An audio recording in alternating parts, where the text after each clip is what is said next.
यह एक जंगल की जानवरों की एकता की कहानी है। कहानी के पात्र है गजेंद्र, एक हाथी, चतुर, एक चालाक लोमड़ी, तेजू, एक खरगोश, मस्ती, एक बंदर, नन्ही, एक चिड़िया और भयंकर, एक शेर। बहुत समय पहले की बात है। एक हरे भरे जंगल में सभी जानवर खुशी से रहते थे। वहां का राजा था गजेंद्र हाथी। वह बहुत बुद्धिमान और शांत स्वभाव का था। लेकिन उसी खुशहाल जंगल में एक दिन एक समस्या खड़ी हो गई।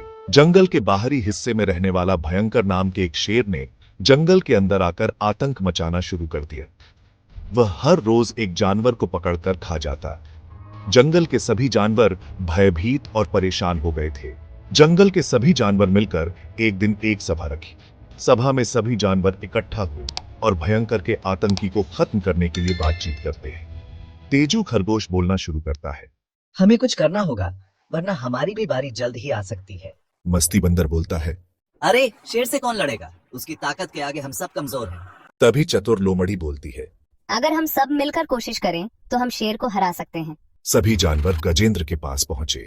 नन्ही चिड़िया हाथी राजा को बोलती है। राजा जी, हम आपके पास बहुत ही आस लेकर आए हैं।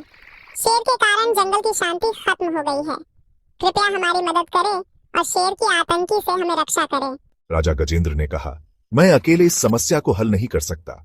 हमें इस समस्या को सामूहिक प्रयास से ही हल करना होगा। हम सभी जानवरों को एक साथ मिलकर एक योजना बनाना होगा। हमें शेर को चालाकी से हराना पड़ेगा। हाथी राजा के बाद से सभी जानवर सहमत हुए।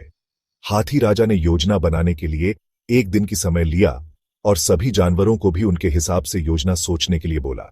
सभी जानवर अपने अपने घर चले गए। अगले दिन गजेंद्र ने सभी जानवरों को बुलाया। चतुर लोमड़ी ने पहले उसकी योजना बताती है। शेर की ताकत से हम नहीं लड़ सकते, लेकिन उसको चालाकी से जरूर हराया जा सकता है।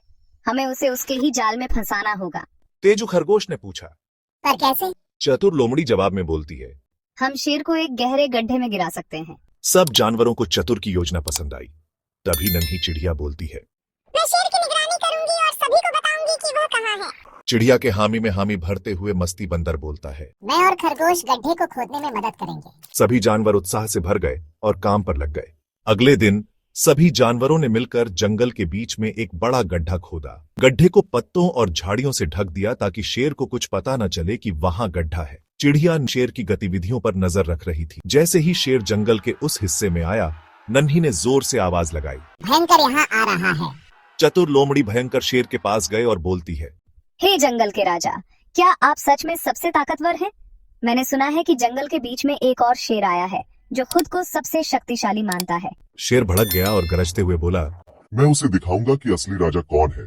शेर लोमड़ी की बातों में आकर गुस्से से जंगल के बीच की ओर भागा। जैसे ही वह गड्ढे के पास पहुंचा, पत्ते टूट गए और शेर गहरे गड्ढे में गिर गया। सभी जानवर गड्ढे के पास जमा हो गए। गजेंद्र हाथी बोला, भयंकर, तुम्हारा अत्याचार खत्म हो गया। अब यह जंगल फिर से शांति से रहेगा। शेर ने गड्ढे से बाहर आने की कोशिश की, लेकिन वह असफल रहा। अंततः उसने हार मान ली और वहां से दूर जाने का वादा किया। सभी जानवर खुशी से झूम उठे। हाथी राजा सभी जानवरों को कहा, अगर हम सब मिलकर काम करें तो कोई भी समस्या बड़ी नहीं होती। यह कहानी हमें सिखाती है कि एकता में शक्ति होती है। अगर हम सभी साथ रहें तो किसी भी मुसीबत को हराया जा सकता है। सभी जानवरों ने इस दिन को एकता दिवस के रूप में मनाने का फैसला किया। जंगल फिर से खुशियों से भर गया और सभी जानवरों ने मिलजुल कर रहना सीख लिया।